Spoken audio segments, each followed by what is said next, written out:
Bismillahirrahmanirrahim. Assalamualaikum warahmatullahi wabarakatuh. Kepada murid tahun 45 diharapkan sihat sentiasa, tak tak berputus asa untuk terus belajar walaupun dalam keadaan normal baru kita belajar dalam online. Jadi untuk hari ini kita akan masuk tajuk baru dalam bidang akidah, tajuk yang terakhir, iaitu nifak. Boleh buka buku teks muka surat 106.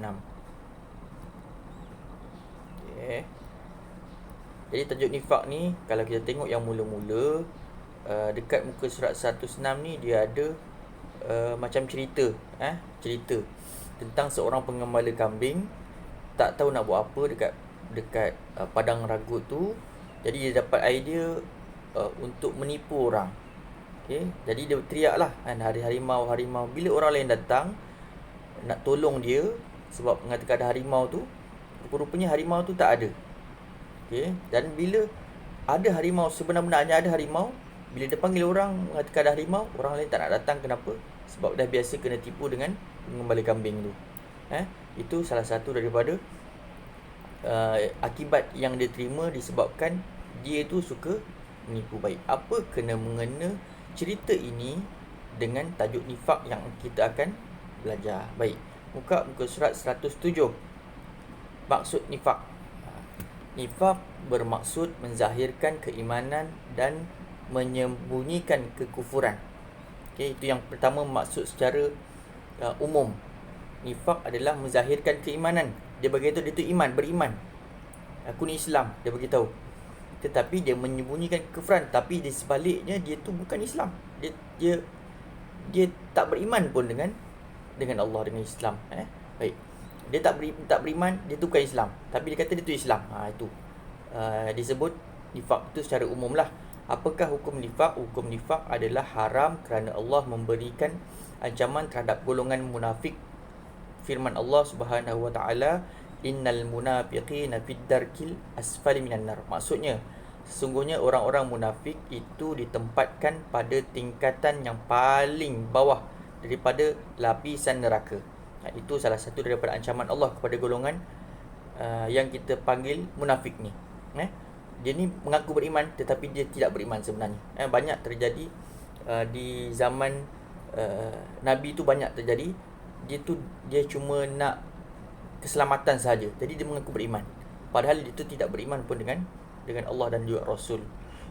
Nabi Muhammad sallallahu alaihi wasallam telah menyatakan ciri-cirinya dengan jelas. Sabda Nabi Muhammad sallallahu alaihi wasallam, an Abi Hurairah qala Rasulullah sallallahu alaihi wasallam, ayatul munafiqi thalathun, idza haddatha kadzaba, wa idza wa'ada akhlafa, wa idza tumina khana. Riwayat Bukhari. Maksudnya daripada Abi Hurairah radhiyallahu anhu bahawa Nabi sallallahu alaihi wasallam bersabda, tanda munafik itu ada 3.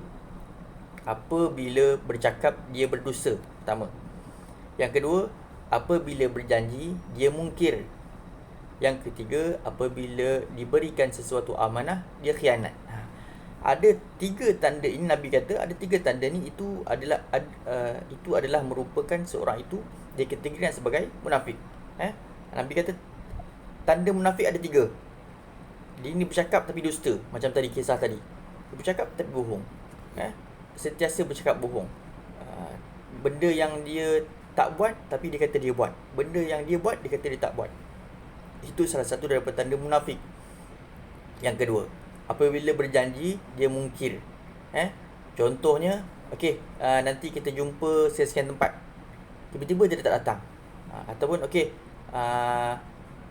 malam ni buat kerja sekolah, contoh kan. Janji dengan mak ayah, janji malam ni buat kerja sekolah. Sekarang ni nak main dulu, petang ni nak main dulu. Tiba-tiba malam tu dia tak buat kerja sekolah pun, dia main pula handset. Berjanji dia mungkir. Yang kedua. Yang ketiga, apabila diberikan sesuatu amanah dia khianat.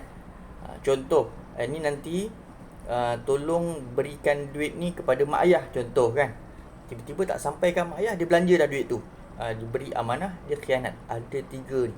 3 tanda-tanda ni Nabi kata adalah tanda munafik. Seorang itu munafik. Hati-hatilah. Ini secara khusus Nabi sebut. Munafik orang yang memiliki sifat nifak. Yang tadi kita nifak tu adalah sifat. Munafik orang tu sendiri, munafik.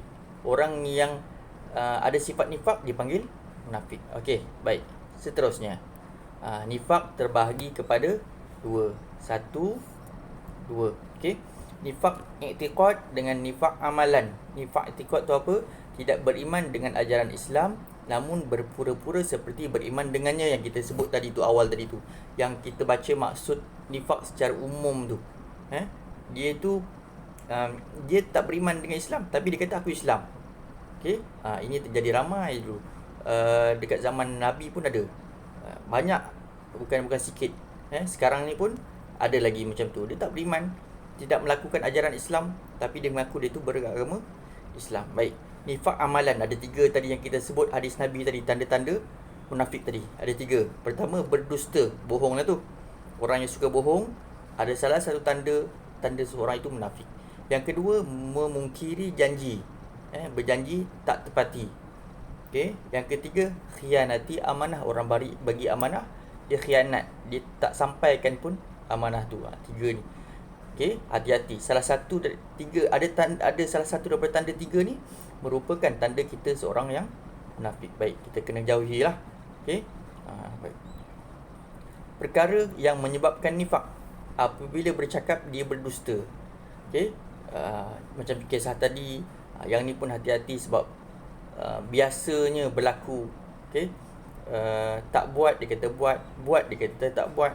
Okey. Nabi sebut qulil haq walau kanal murah, bercakaplah benar walaupun ianya pahit. Apabila berjanji dia mungkir.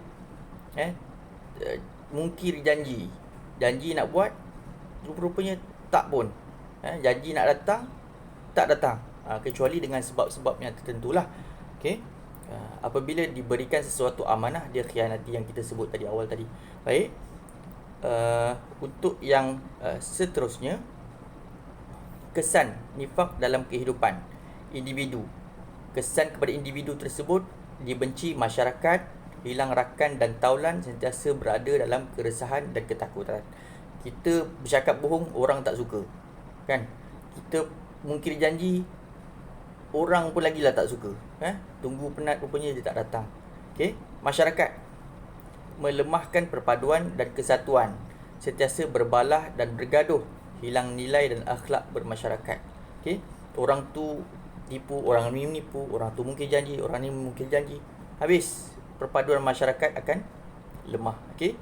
Keluarga, hilang rasa kasih dan sayang. Tiada hormat menghormati sesama anggota keluarga, timbul perasaan curiga. Kan? Contohnya, duit ayah hilang. Tanya, kau ambil tak? Oleh kerana dia biasa menipu, ayah kadang-kadang tak percaya cakap dia. Tapi kalau dia jujur, dia kata tak ambil, memang ayah akan percaya.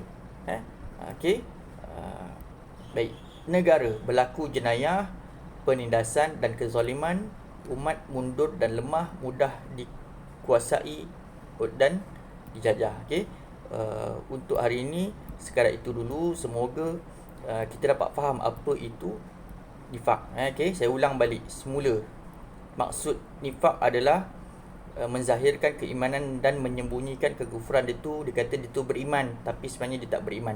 Dia kata dia tu Islam, tapi dia tak melakukan ajaran Islam. Okey. Nifak ada 2, nifak i'tiqad dengan nifak amalan. Nifak i'tiqad yang kita sebut tadi, tidak beriman dengan ajaran Islam namun berpura-pura seperti beriman. Nifak amalan yang kita buat tu, berdusta, memungkiri janji, khianat dan amanah. Baik, sekadar itu dulu. InsyaAllah semoga murid dapat faham apa itu nifak, dan semoga kita dapat hindari diri kita daripada sifat nifak ini, dan kita tidak tergolong dalam golongan orang yang munafik. Baik, sekadar itu dulu. InsyaAllah kita akan jumpa lagi akan datang. Assalamualaikum warahmatullahi wabarakatuh.